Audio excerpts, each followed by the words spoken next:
Greetings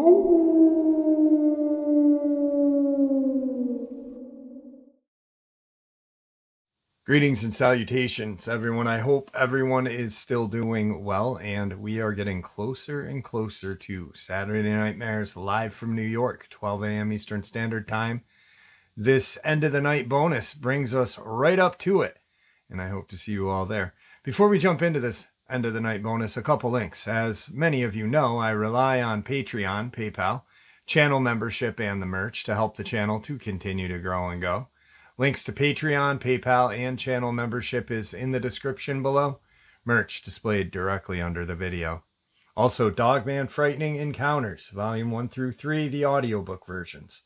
They were written and researched by Tom Lyons, narrated and produced by me, Jeff Nadolny. Those audiobooks are available on Audible, Amazon, and iTunes, links to which are also in the description as well.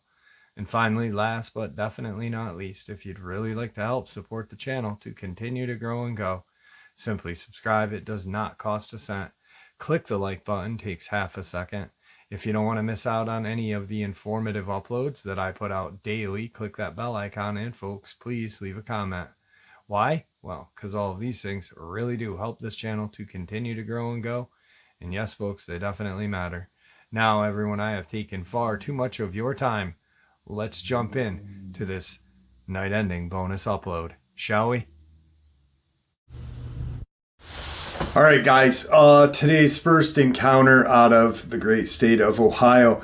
I had actually shared this subscriber's interview about 2 weeks ago.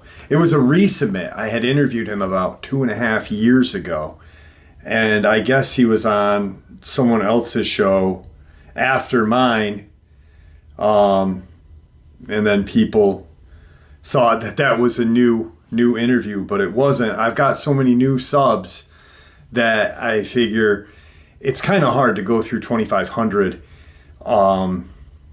uploads, so I will occasionally share a interview here and there. But let's start Ohio with this. Jeff, my name's Jack Quinn. Feel free to use my name if you feel this encounter is worthy of your channel.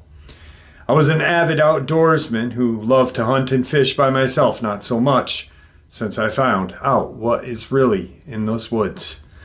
This particular encounter happened about 4 months ago. This is an older experience, a couple years old. I was at my buddy's, we'll call him Mac, his cabin. It's located in a campground in Ohio. He's been staying there for year-round for the last 4 years.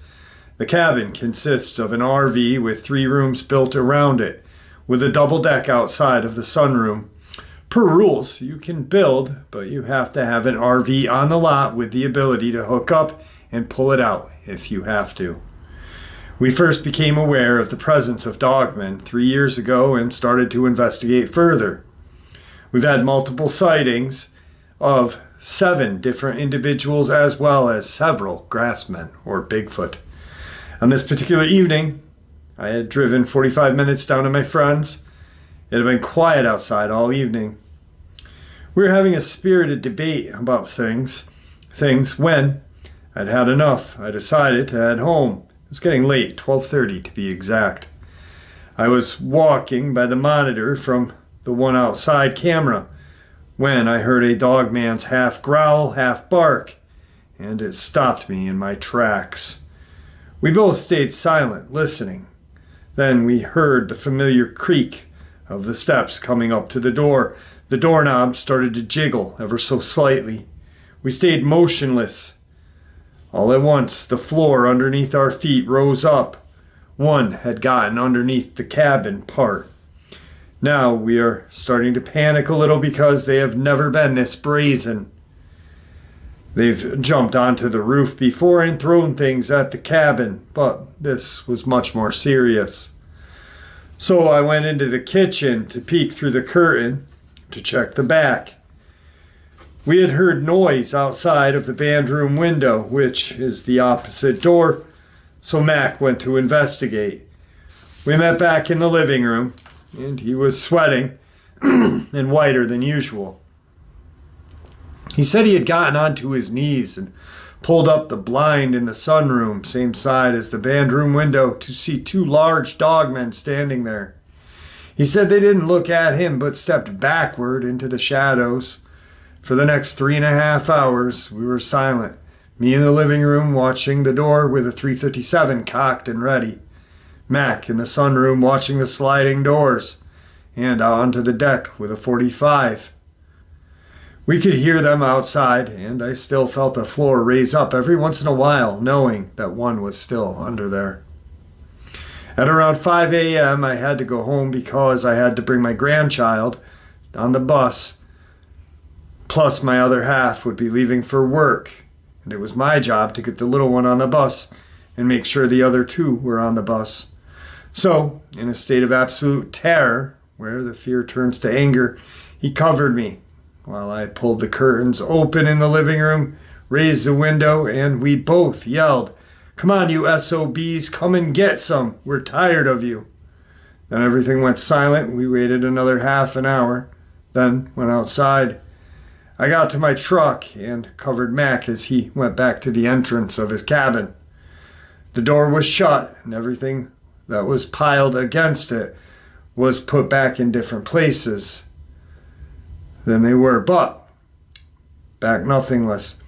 Amazing how they are that skillful to do so. So then I drove home, freaked out all the way home, still terrified, got the kids on the bus just in time, and went to work. That had been the scariest encounter of my life. Thanks for all you do, Jeff. Jack Quinn. So, like I said, notice he said this had happened 4 months ago. This is about 2 years old, this email. And Jack's super nice guy. It's kind of weird when people go onto other channels because then it causes like this riff, I think. I don't know. I don't care. I think it's their encounter. Share it as much as you can. But I think that people should know, hey, I was on this show. I was on this show. I think I'm going to start asking guests if they had been on another person's channel to share that. Say, hey, I was on this channel and shared this experience. If you've ever heard it, you're going to hear it again. Anyway, let's get into today's second encounter. Hi, Jeff. Hope all is well. Here's my encounter. Please use my name as John Boy. I'm a 50-year-old from South Central Ohio. My brothers and I have been running around the woods day and night since we were kids. It was late summer 2013 in Oregania, Ohio. We were planning a late-night catfishing trip on the Little Miami River. It was a pretty good hike to get to where we had planned to fish, about 30 minutes through a set of woods across a field and through more woods. Around 11 p.m., with only the moonlight and a couple of flashlights to guide us, we reached our destination, rigged our lines, baited the hooks, threw our lines out, and kicked back and enjoyed the nice cool air when our peaceful night was suddenly interrupted. By peaceful, I mean no crickets, no frogs, none of the usual sounds you'd expect to hear on a river on a warm summer night. We heard a loud howling roar from across the river. My brothers and I looked at each other, and before any of us could utter a word, there came a crashing from the woods across the river. A huge silhouette or shadow was standing at the edge of the woods close to the river's edge. All we could make out was this black shape standing at the wood's edge, just out of reach of our flashlights. It looked to be somewhat human-like, but much too big to be a man, and appeared to be somewhat hunched over. If I were to guess its height, I'd say 8 feet or so. We only saw it for a couple of seconds. Then another howling roar sound vibrated through my chest, and without a word, we jumped, grabbed our poles without reeling them, and started running back the way we had come. The hooks and lines getting tangled in the trees until the rods were pulled out of our hands by the trees and brush. We just left the poles, kept running. I think the poles are still in those woods to this day. We exited the woods a lot faster than we entered them. Three grown men running like scared children. We have returned recently during the day and was going to fish there again, but felt an uneasy feeling that we couldn't make out, and we left. We agreed not to share to anyone about that night until now. I've spoken to my brothers and they agreed to tell you the experience. I believe Ohio is a hot spot for dogmen, and with the recent upload about the Ross County, Ohio brothers that took down a dogman, I felt compelled to share my experience. Thanks, Jeff, for all you do. Keep up the good work and God bless. All right, guys. So just like Jack Quinn's experience, I get them fresh. And even though this encounter was sent to me 3 years ago, this was 3 years back. Jack Quinn's happened 4 months prior to him sending it to me. This happened a lot shorter of time. This was actually fresh in his memory when he sent me this encounter, and it is horrifying. He said I could use his last name, but I am not going to. That's my own. Hey Jeff, my name is Daniel B, and I'll be the first to tell you my full name because I know damn well what I saw and what truly happened on that day. And I know I may get crap for it, but I don't care. I'm telling you this about 5 days after it happened, so it is still fresh in my head because, you can wake up from a vivid dream with lots of details and an hour later go and tell someone that dream and it slowly fades. Well, here's the encounter. The day was Wednesday, February 12th, 2020. I was coming home from work that evening, and my drive takes me about an hour to get home. I work from Columbus, Ohio, and live in Evansville, Ohio. So after leaving the big city and traveling through smaller towns, I'm left with a good 30 to 40 minute ride of nothing but back roads and farmland. They're full of woods and flat farmland. So anyway, right as I'm entering the last part of my way home, I turned off the highway and started heading toward the rural part. I'm listening to some music, de-stressing about the day, and all of a sudden, I get this bad feeling coming over me. I get nervous. I look in my rearview mirror, thinking a cop may be nearby or sitting by the road.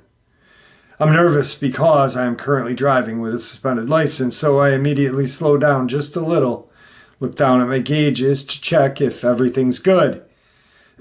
All right, I thought, nothing wrong with the inside of the car, and due to past experiences, I look for the nearest driveway to stop and check and see if any of the tires are flat. I pull into what looked like a state park entrance with woods on both sides. I pulled onto the other side of the road. It was a flat grassed field. I jump out of my car and check each tire by tire, making sure the lights work, everything's good. I shrug my shoulders, happy, nothing's wrong, and go back to the driver's side to get in. Then, to my left side of me, just the corner of my eye, I caught movement. I turned my head in the direction of this movement and had to squint and make sure that I was really seeing what I was seeing. I stared at this area for 30 seconds, making sure I wasn't seeing things. All of a sudden, I see this huge black mass moving around in the field, and from my standpoint, it looked like a large bull. Damn, that must be a prize-winning bull, I thought to myself. Maybe it had gotten loose from a nearby farm. It wouldn't be too neighborly of me to let it get away, so me being me, a careful type, I open the trunk, grab my aluminum baseball bat just in case it wants to be brave. I know how to herd cattle. My family in Kentucky raised them, and I've been around them my whole life. So I know how bulls can be very unpredictable. As I start walking towards this bull, I'm thinking to myself, do I really need to be doing this? Why are you doing this? Well, to answer both my questions, I was raised to look out for your fellow neighbor. Besides, that bull is probably worth a lot of money. So I continue to walk slowly and carefully, not to spook the creature, so it doesn't charge me. I relax my breathing and keep a tight grip on the bat and continue to walk forward towards this bull. I'm maybe 100 yards away from it, and all of a sudden this putrid stench hits my nose and starts to choke me up. I stopped, stunned by the smell, coughed in a response to it. And at that moment, what I thought was a bull turned around and looked right at me. My breath left my body and my eyes widened. I felt the strength literally leave my body.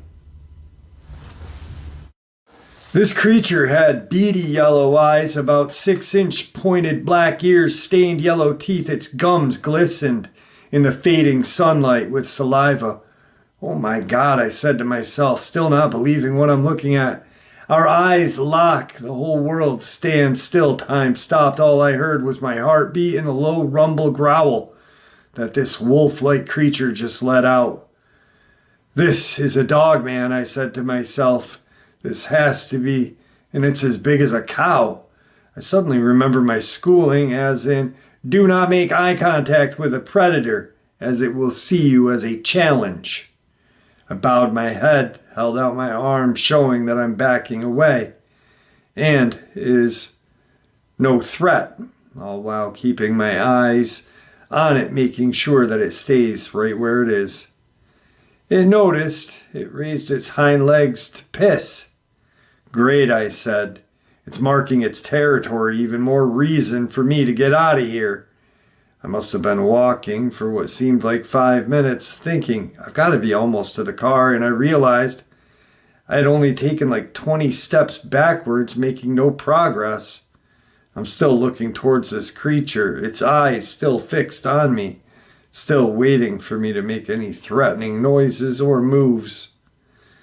My plan was to just ease back to my car and get out of here.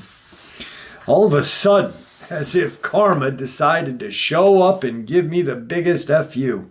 Without a warning, I let out this biggest, deepest sneeze, and as soon as I jerked my head back to see this creature already charging toward me, my stomach dropped, my skin went clammy. God, I thought, I'm gonna die. This thing's gonna skin me. Quick thinking, I knew I'd never make it back to my car, and if I did, what would it do? Protect me from this thing? No way. So I decided right there and right then that I'm going out with a fight. I switched my stance, gripping my bat as hard as I could.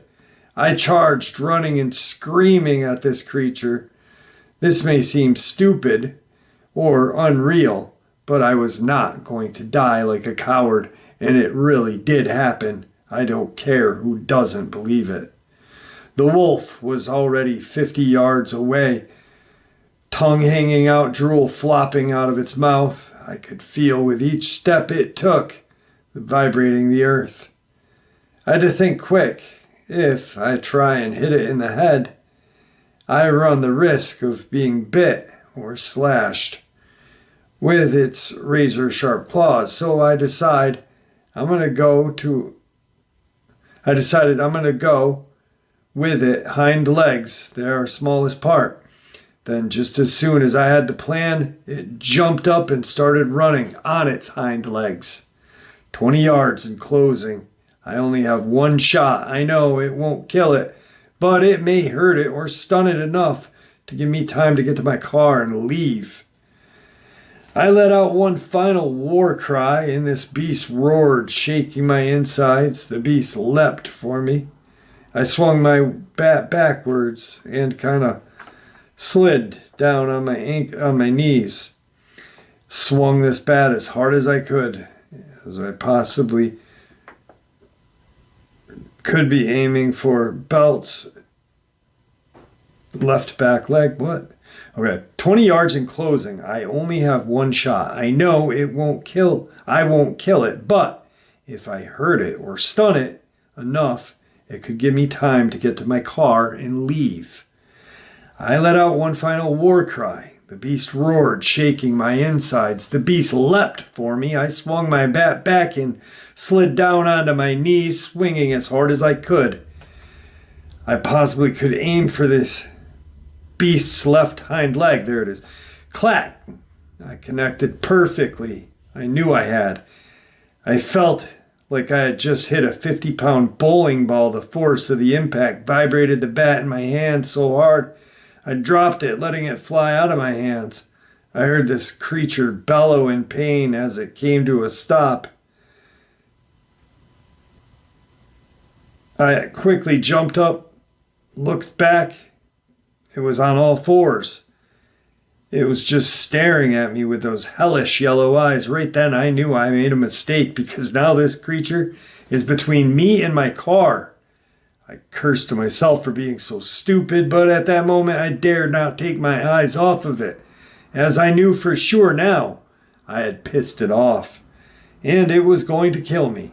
But to my surprise, it looked at me up and down, and just nodded, almost as if saying, "You outsmarted me, live another day," or something like that. Then it hobbles off to the forest, confused and stunned. I picked up my bat and ran out to my car. Just as fast as ran to my car, fast, I don't think my feet hit the ground.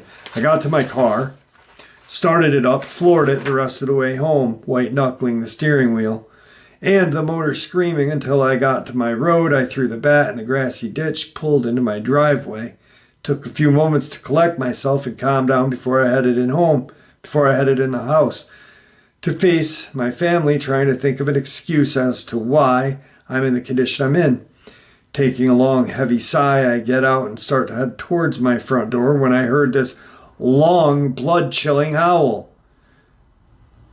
I open my door and my wife is holding my 7-month son, just looking at me. I sat him down in my playpen and I tell my wife what had happened. "Why are you so pale, sweaty? You look like you saw a ghost. I hit a dog on the way home, honey. It scared me." "Oh my God," she said, hugging me. "Are you okay? Did you kill it with your car?" She asked, looking worried, looking me over. No, I didn't. I don't even think I had left a scratch on it. Thank you for your time, John.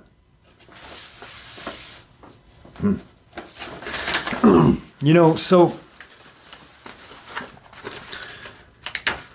that's a terrifying encounter. He must have used text on that one, because that one part where it said beast at the end there, and I had to reread it. It had said beat. That's an absolutely terrifying encounter.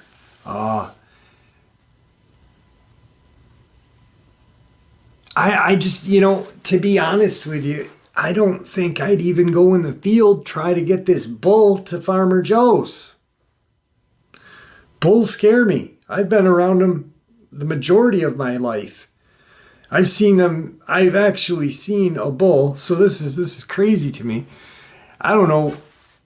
We all know bulls are very strong and definitely aggressive, but I've actually seen a bull ram a small farmall tractor, knock my great uncle off, trample him, almost breaking his back and putting him in the hospital. He's hospitalized for a month. That is insane. They are so strong. Then this guy goes toe-to-toe with a Dogman with a baseball bat.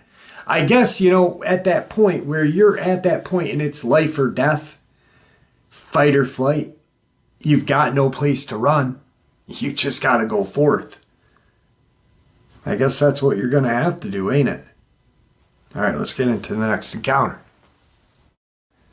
Hey, Jeff. This isn't much of an experience. However, it is 100% true. I'd rather not use our names for this. We live in a small farming community, and I teach at the local college. We live approximately 8 miles from where the famous 1990s Ohio howl was recorded. Yes, Bigfoot experiences, but we will save that for later. This could be a Dogman experience. Maybe you have an idea, or your listeners do. Sound asleep one summer night, I had the window opened approximately 3 to 4 inches. I had a small nightlight plugged into an outlet underneath the window to cast light in case I needed to get up in the middle of the night. Out of a sound sleep, I hear a howl so loud and guttural it rattled my chest. I was up and on my feet looking out that window. It was from that window it had come.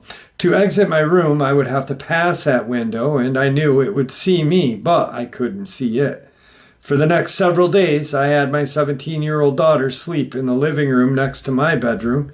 In hindsight, I sound like an awful parent. By the way, my bedroom has 4 windows, a French door that leads onto a deck that overlooks the pond, 3/4 of an acre of lake pond with large fish.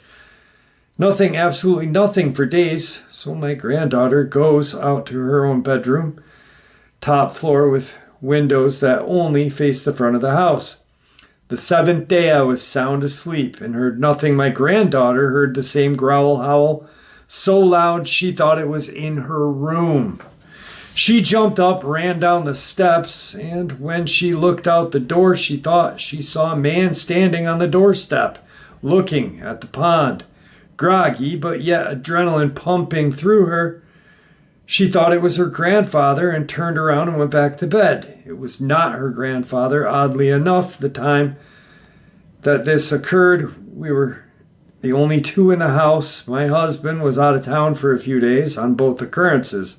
That may or may not have anything to do with it. Also, we raise marmon, so we are familiar with howls, growls, but during that time, all of our animals, including the marmas, were on our other farm. We are approximately 8 miles from Beaver Creek State Park, and we have a nature preserve that recently became labeled as a forest 3 miles from my home. Wow. That's terrifying. Any kind of encounter that has a child in it for me is terrifying as a dad, and I'm sure for a lot of you guys, it's terrifying for us as adults.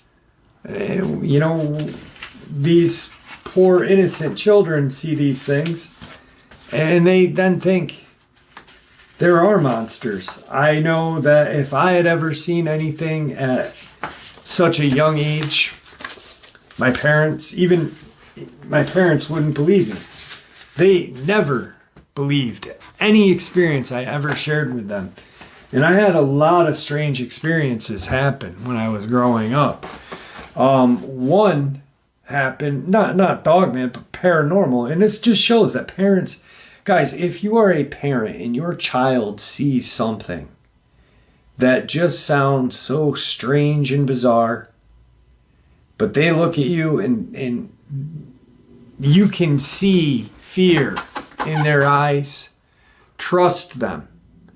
Because I had an encounter when I was young, and we had an attic door. And the house that I grew up in before we moved to my granddad's house when he passed away, you'd walk in from the kitchen, so you'd go into the kitchen, the living room, and then this way to my parents' bedroom, a bathroom, my bedroom, hallway to the kitchen. It was almost like a circle. Basement, upstairs. The basement or attic door was across from the bathroom door. We're going apple picking. There's those locks that you have to slide and then click in and then slide back. I don't know what they're called. Locks. I click the lock, or no, I'm too small to click the lock. I can't click the lock. I knock at the door.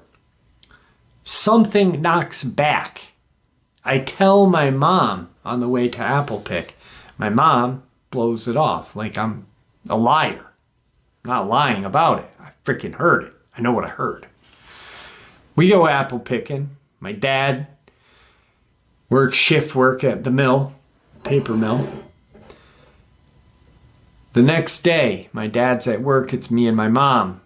We go to the toy store. We run some errands. We go home. My mom's got subs. We got subs, chips, some Birch Bear. And we get home and the door to the attic is open. Nothing can open it from the inside. It's got to be open from the outside. My parents are just freaks about locking their doors. They will double check the locks, triple check sometimes. So there is no way they unlocked that and left it unlocked. Something unlocked that door. Well, me and my mom were not there. I don't know how they unlocked it from the outside, from being inside to the out, but it did. And I told my mom, I said, Mom, remember I heard the knocking.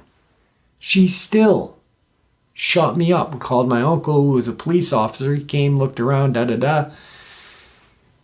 But how do you, at that point, my mom should have been like, holy crap, you did tell me again what you heard. Tell your Uncle Bob what you heard. We need to, for some reason, children can still see that they can still see beyond that veil that we can't. I believe there is a veil. Sometimes these cryptids fall between that veil. All right, folks, there you go. That night ending bonus brings us right up to the live stream, 12 a.m. Eastern Standard Time. I hope to see you all there. We do have a lot of fun. Guys, thank you for supporting the channel. After all, it is your support that keeps this channel growing and going, and what gives us all a place and a chance to share our experiences, theories, and ideas judgment-free. Just simply treated with the respect we all deserve. And that is because of you guys, so thank you. Stay safe, happy, healthy, and ever vigilant, keeping an eye on our children, pets, family, and friends. These creatures are real, they are out there, and dangerous. Share this information with those you love and care about, and it may just help save their lives someday. Until next time, never stop asking questions, never stop searching for the truth, and God bless.